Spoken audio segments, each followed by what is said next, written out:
मुंहिंजा प्यारा भाउरो अस्सलाम वालेकुम। जीए सिंध, जीए डॉक्टर कादिर मक्सी। मुंहिंजा प्यारा भाउरो, साईं सदाईं करीम ते सिंध सुकार, दोस्त मिठा दिलदार, आलम सभु आबाद करी।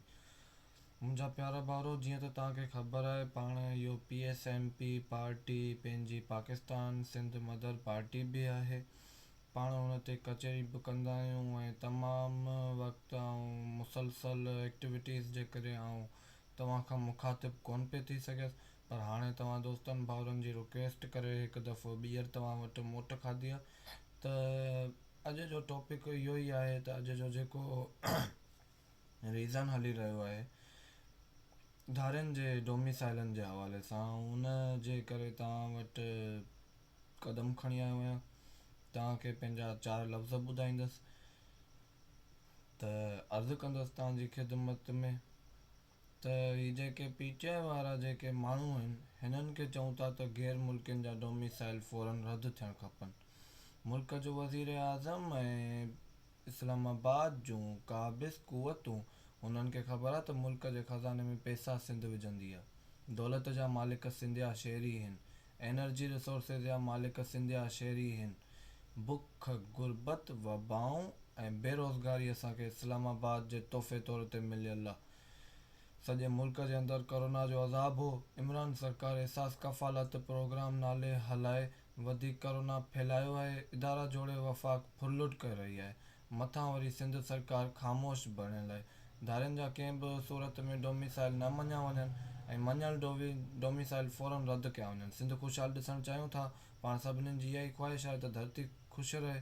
त इन हवाले सां पाण खे जदोजहद करणी पवंदी। समूरी धुरियुनि सां राब्ते में आहियां त जल्दी को बहितर आईंदो ठाहे जदोजहद कयूं। पैसा सिंध जे माण्हुनि खे इमरान ख़ान एहसास कफ़ालत प्रोग्राम जे हवाले सां कुझु ॻुझा ॾेई त चयो अथई त भाउ सिंध में गुरबत आहे, तंहिंजे करे घणा पैसा सिंध जे माण्हुनि खे ॾिना अथऊं।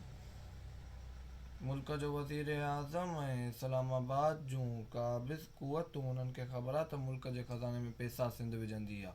पैसनि जा मालिक सिंधिया शहरी आहिनि, कोयले जा मालिक सिंधिया शहरी आहिनि, पेट्रोल जा मालिक बदीन जा मक़ामी माण्हू आहिनि। बुख, गुरबत, वबाऊं ऐं बेरोज़गारी असांखे इस्लामाबाद जे तोहफ़े तौर ते मिलियल आहे। GDA MQM में अचे।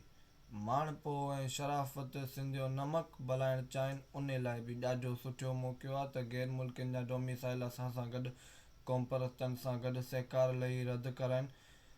नाणे वारे मामले ते सिंध जे वज़ीर आला 2 ख़त लिखी ख़ामोशी इख़्तियार कई आहे। वज़ीर आला नेब जे केसनि जे करे, नेब गर्दी, नेब कानून जो इदारो नाहे, ब्लैकमेलिंग जो इदारो आहे। इमरान ख़ान सिंधियुनि जो ख़ैरु ख़्वाह त कोन, पर तहसुब परस्त ऐं अवाम दुश्मन वज़ीर आज़म आहे। हू दौलत ते धाड़ो पियो हणे, धारियुनि जे ज़रिए सिंध जे वजूद ते धाड़ो पियो हणे ऐं पीपल्स पार्टी जे हिन सॼे 20-15 सालनि जे पीरियड में, ज़ुल्फ़िकार भुट्टे जे पीरियड खां वठी बेनज़ीर मोहतरमा साहिबा जो त पीरियड तमामु सुठो हलियो, हुन सिंध जे लाइ तमामु जाखोणे किरदारु अदा कयो। असां हुनखे एप्रीशिएट कयूं था। पर ज़रदारी हैज़ अ पर्सन, वज़ीर आज़म हुजे, सदर हुजे, हू सिंध जे लाइ नाक़ाबिले बर्दाश्त पर्सन आहे। त हिन हवाले सां तव्हांखे चवंदुसि त तव्हां क़ौम परस्तनि खे अॻियां कयो। जेके क़ौम परस्त पार्लियामानी सियासत ते यकीन रखनि था, उन्हनि खे तव्हां पार्लियामेंटनि ते मोकिलियो त असां हिन नसुल परस्त क़ुवतनि खे, दहशतगर्दी सियासतनि जो असां कंधु टोड़े असां सिंध जे हर इदारे खे ख़ालिस बणायूं ऐं सिंध खे असां उहो बहितर मुक़ाम ॾियारे सघूं जेको सिंध डिज़र्व करे थी। ऐं तव्हां जेके सिंध धरती जा जेके मक़ामी माण्हू हो, हेॾी वॾी ख़ुशहाल धरती जा मालिक ऐं वारिस हुअणु सबबु हुअण करे बि तव्हां बुनियादी सहूलियतुनि खां वांझाए रहिया आहियो। तव्हां जूं उहे सभु ज़रूरतूं पूरियूं करे सघूं। त इन करे तव्हांखे अर्ज़ु कंदुसि त क़ौम परस्तनि ते यकीन कयो। क़ौम परस्त तव्हां मां आहिनि ऐं तव्हां असां मां आहियो। क़ौम परस्त खे इग्नोर करणु ईअं अथव ॼण तव्हां पंहिंजे धरती जे फ्यूचर खे तव्हां इग्नोर पिया कयो। क़ौम परस्त हर इंसान जे जुज़्वे जो अमल हूंदो आहे। क़ौम परस्त हर इंसान जे फितरी अमल हूंदो आहे। हा, मञूं था सिंध जे क़ौम परस्तनि में 100 ऐब, हाणे 100 ख़राबियूं निकिरी वियूं आहिनि, पर ख़ाली क़ौम परस्त जे ब्लेम करणु, ख़ाली क़ौम परस्त जो नालो वठणु, इहा हिकु ग़लति ॻाल्हि आहे। कहिड़ी पार्टी में ख़राबी आहे, कहिड़ी पार्टी में उहा निशानदेही आहे, उहा निशानदेही कराए उन तंज़ीम खे तव्हां अॻुभरो कयो, उन तंज़ीम ते वर्कआउट थियणु खपे।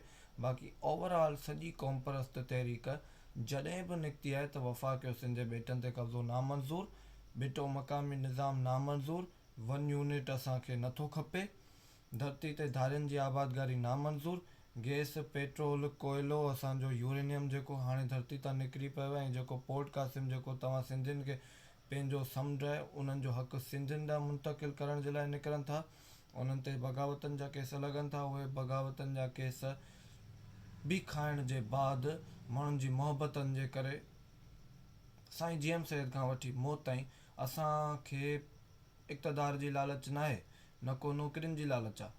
असांखे लालच जेकॾहिं का आहे त उहा असांखे सिंधी माण्हुनि जे प्यार जी लालच आहे, सिंधी माण्हुनि जे मोहबत जी लालच आहे, सिंधी माण्हुनि जे कुर्ब भाकुरे जी लालच आहे। ऐं सिंध त उहा धरती आहे जंहिंजे लाइ लतीफ़ सरकार चवे थो त साईं सदाईं करी मते सिंध सुकार, दोस्त मिठा दिलदार आलम सभु आबाद करी।